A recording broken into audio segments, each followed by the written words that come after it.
Kung sino man 'tong energy na 'to 'no, parang literal na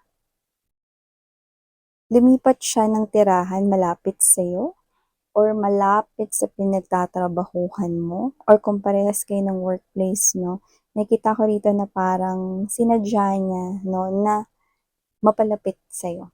'Yan, puwedeng lilipat siya sa neighborhood kung saan ka nakatira, puwede rin naman sa near sa iyong workplace, 'yan 'no. So, I do see a lot of perseverance coming from this person's energy. Yan. Pero I also see another message right here. It looks like dala niya lahat ng gamit niya, the bagahe kinda thing right here, no? And this is the bowl. Yan mga babes, no? Nakikita ko rito, yan, na kung ano man tong energy na tinataglay niya rito. Ito ay isang napakaseryoso, okay, na desisyon na ginawa niya. Kaya nakita rin ako dito ng energy na seryoso siya sa koneksyon niya sa'yo. Tsaka parang meron siya ritong main goal. Okay?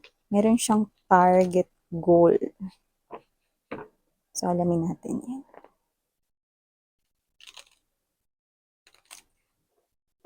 In short, merong may seryoso sa'yo. Taray! Gaano ka-serious, miss yan? If gonna rate it 1 to 10, I'm gonna give it 100. Yeah! See? Super serious. Super serious siya sa'yo.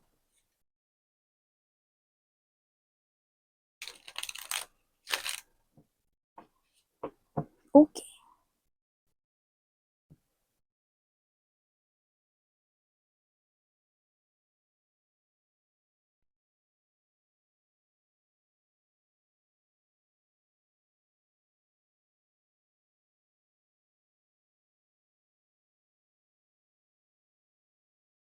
Hmm.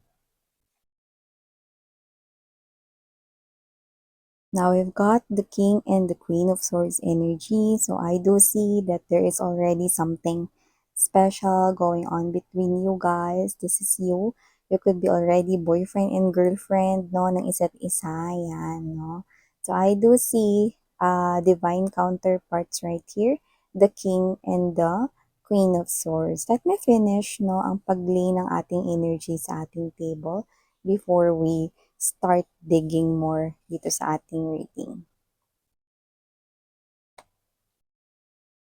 Parang may pagtataka, no, sa side mo rito, no? But let me finish this first. Right at the heart of this reading is the Four of Wands energy. Right beside the Two of Cups. No. Okay. Sino ba namang hindi ninervyusin doon, mga babes, no? Yan. So, hey there mga may loves collective. Hi and hello there everyone, new subscribers. Kamusta? Ako po si Ian. Welcome. Tuloy po kayo rito, no? At sana magstay kayo dito kasama yung mga pabalik-balik kong mga viewers and subscribers. Thank you so much, no, for being with me always, every day. So, yun, mga babes, no? Pwera lang pag walang wifi. Yeah, mga babes, no, I'm sorry about that. It's out of my control, no, kapag meron tayong intermittent internet connection. Okay? But thank you so much for your patience and understanding. So, you know our drill. We do not have any gender right here. Babae, lalaki, LGBT, lahat kayo welcome. Pwede nyo rin pong i-flip or pagpalit-palitin yung roles if you want, since this is general reading. And at the end of the day, you always have your free role with you na free nyo ring gamitin anytime, anywhere. So, wala po tayo ditong time period. Pwedeng ito ay tapos na or nangyari na. Pwede rin naman ay hindi pa, at isang prediction sa inyong future at sa iba, pwedeng nangyayari in the present moment or sa kasalukuyang panahon. So, nakikita ka dito mga babes, no? Na this is your person right here. he or she is thinking about this, no, napag-isipan niya na 'to, napagplanuhan niya na 'to, no, and this person right here could be inviting you out sa isang vacation or might be traveling together, going to a place right here na posibleng matagal niyo nang gustong puntahan or kayo 'to 'no, na magta-travel kayo together, 'yan 'no, you're going on a date 'no, just the two of you, kayong dalawa lang 'no. This is more likely something here 'no, na pinag-isipan niya rito ng mabuti. But with the King of Swords energy, this is also part of the strategy. Ano bang strategy yan, Miss Yano? Ito na nga yung pinagtatakhan mo, mga babes, no? With the Queen of Swords energy, no, and there's this moon card. This is you. You feel like that there's something here going on. But it's just that this is you, okay? You're thinking about this. You're not yet confronting this person of yours. Pero alam mo na may kakaiba sa kinikilos at ginagawa niya rito, no? So, I do see that this is you, hindi ka slow na pumikap. So, ibig sabihin, may point yung nararamdaman mo and yeah, okay? There's really something going on. Bakit ano bang meron dyan, Miss Yano? So, I do see that this is you. Nararamdaman mo no, na parang meron ditong ibang iniisip ang iyong person. Yan, no? But, this is not someone else, no? Parang ito lang yung mga kinikilos niya na hindi usual na kinikilos niya everyday. So, this is something here different. This is something here na parang ano nangyayari? Yan 'no. Ba't ano bang meron diyan, Miss yan 'no? Because with the moon card energy, your person here starts to get emotional, 'no? Kapag nangyari na ito mga babes 'no, na vacation ninyo, your person here will ask you on a date, kayong dalawa 'no is pupunta sa isang place na posibleng pangarap ninyong puntahan, puwedeng bakasyonan 'no or travel 'no, sa ibang mga tourist spots, special na mga places, puwede rin naman na inside the country or outside the country, basta kasama ka niya, 'no. But I do see na kung saan kayo pupunta, I think kung gusto niyang pumunta dun, parang mas gusto mong pumunta dun. So, maaaring isa yan sa mga nasa bucket list mo na gusto mong puntahan or dream na puntahan mo one day. And this person here will fulfill that wish. Yan, no? It's either inside the country or outside the country. This person here, no? Ito yung plano niya kasi alam niyang special sa iyo yung lugar na yon at gusto mo talagang makapunta doon, no? At kapag nandoon na kayo, eto na. With the Eight of Wands energy, Chariot card right here, no? Three of Wands, no? This person right here, aside from giving this a lot of thoughts, this person here is also giving a lot of thoughts about his or her own future. Yan, no? Future, Miss Yan. So, ano ibig mo sabihin? We have here the Eight of Wands energy, honey, and the Chariot card right here. These are both two of the fastest energy in the tarot. So, meaning to say, this person right here, no, sobrang decided na siya to make this bold move. And this bold move has something to do with eto na, pagdating niyo do'n 'no, this person here will start to tell you something na hindi niya sinasabi everyday. Parang nagiging emotional siya rito 'no. This person right here starts to speak yung kaniyang love for you 'no, in the extent na um, hindi mo ito naririnig ng usual everyday. Even though this person here is telling you, "I love you." I missed you, no? Yung mga ganon na mga words, no? At pagki-care niya sa'yo. But dito sa araw na to, kakaiba. Out of the blue, upon arrival dun sa place na yon, no? Or meron siya ritong plano, no? This person here will start getting emotional. He will tell you everything. Paano kayo nagkakilala, anong ginawa mo sa buhay niya, kung gaano kanya kamahal, no? It's like this person here is telling you, parang, kung paano siya rito, no? Naging siya ngayon, no? Kumpara sa siya noon bago ka niya nakilala. Okay? And this person here, no wonder, posibleng maging teary-eye siya dito or baka maiyak pa siya, no? And then ikaw 'to na parang masyado ka atang emotional ngayon, 'no? Parang ikaw 'to na nagtataka ka, anong nangyayari, bakit parang parang sinasabi niya dito kung gaano ka niya kamahal, 'no? And ito yung araw na parang nakita mo siya na parang ganyan siya nagpapasalamat na dumating ka sa buhay niya, 'no? And then right at the end of this emotional message right here, 'no, you will definitely hear na parang ganito.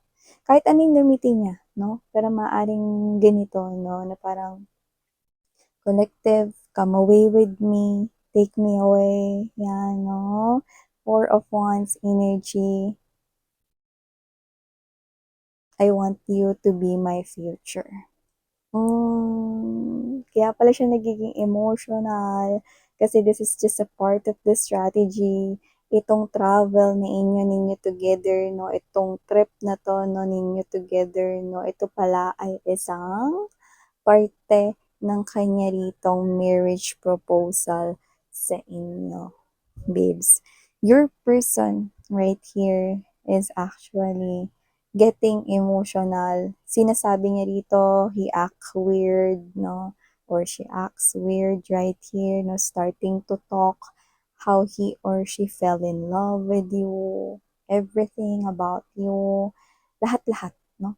It is because this person here is proposing sa'yo. Yan, lahat tayo dito gender LGBTQs, of course, welcome rin kayo, sweetheart, no? But this person right here, no, gives a lot na pag-iisip dito, okay, sa kanyang future at hindi ka lang basta parte ng future niya. Okay? Isa kang main character na gusto niyang manatili sa future niya. At nakikita kong i-accept mo ang kanyang offer. No. Kaya parang magugulat ka, magtataka ka na bakit siya naiiyak, ano ba yung sasabihin niya, yung iba sa inyo parang nanlamig pa kayo, no? Parang kinakabahan kayo, no? Na baka makipaghiwalay siya sa inyo rito, no? Well, to give you, no, what I'm seeing right here, nakikita ko rito na talagang mag-end ang inyong boyfriend and girlfriend era dahil magiging mag-asawa na kayo. You're gonna step into this type of energy, no, na kayo ay papasok na sa married life. Yan, see? Talagang kailangan na mag-end, no, na mag-boyfriend-girlfriend kayo dahil magiging, ano na kayo, okay? Husband and wife. Yan, no? So, nakikita ka dito na kung sino man tong energy na to, no? Yeah, this person might be nervous, no? Sa kanya ritong pagko-confess ng kanya ritong adoration, love, and passion for you. He or she wants to be with you forever. Come, take him or her away daw. Or come away with me. Ganon, no?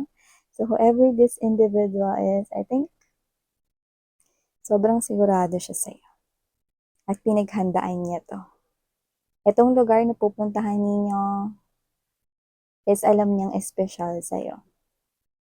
Yan. So, maaring magulat ka rin dito kasi this will be something here na baka ma-surprise ka. Yan, no? Or ma-shock ka dito, no? Nakakala mo this is just an ordinary trip. Nakakala mo gusto niya lang tuparin yung pangarap mo na makapunta sa place na ito, no? But boom! I want us to end up like this. Ten of Cups energy. Gusto ko makita yung sunrise, kasama ka hanggang sa sunset. At antayin ulit na makita yung sunrise at ganun ulit, araw-araw, gusto ka niyang makasama. So how was it, diba? I do see that this will make you feel so happy that you're gonna jump out of joy right here. And there will be this new chapter for the both of you. At nakikita ko rito, no, na kayong dalawa ay talagang destined para sa isa't isa. Eh, nakita ko dito na sa umpisa bago kayo nagkakilala nito parang nag-away pa kayo, eh. Or yung iba parang aso't pusa pa kayo sa umpisa 'no, pero look at that. This person here is now so in love with you, eh, at ikaw gano'n din sa kanya. So, I do see na parehas kayong dalawa rito 'no, na magtutulungan, okey, para mas maging matibay pa ang inyong connection 'no. The King and the Queen of Swords, these are both intelligent couple. So, nakikita ko dito, doesn't have to be that you have a lot of honors or marami kang achievements sa school noon or whatever 'no, but being an intelligent or smart individual 'no, has something to do beyond 'no, dun sa mga honors, achievements 'no. These are two intelligent, smart people joining hands together para mas pagtibayin pa ang inyong pagmamahalan, 'di ba? So, nakikita ko rito na parehas kayong gagawa ng desisyon na makabubuti para sa inyong relasyon. 'Yan 'no, okay? I do see that this person right here already decided long ago that you will be his or her wife, his or her husband, okay? His or her future spouse, okay? Matagal niya nang naplano yung future kasama ka. Yan, oh, wow! So, I do see that with the Knight of Wands energy, World card right here, nakikita ko dito na kayong dalawa, may enjoy niyo talaga yung magkasama kayo. Mm. So, nakikita ko dito, everyday will be a happy day here. Okay? At ang nakakaloka, nakikita ko dito, no, na talagang mahal na mahal ka niya.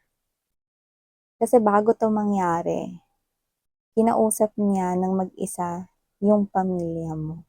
Or kung sino man yung tumatayong mga malalapit sa buhay mo, like your loved ones. Okay? They asked permission first na hingin yung kamay mo at gawin tong proposal na ito. So, nakita ko dito na itong tao na to na hindi lamang may respeto sa'yo, kundi may respeto sa mga taong minamahal mo, lalo na sa mga magulang at sa pamilya mo. So, nakikita ko na ang taong to, tutuparin niya yung pangako niyang aalagaan ka at poprotektahan ka hanggat nabubuhay siya. It's like this person here is telling your parents, hanggat nandito po ako, sisiguraduhin kong magiging masaya si collective sa feeling ko. Diba? Ay, go.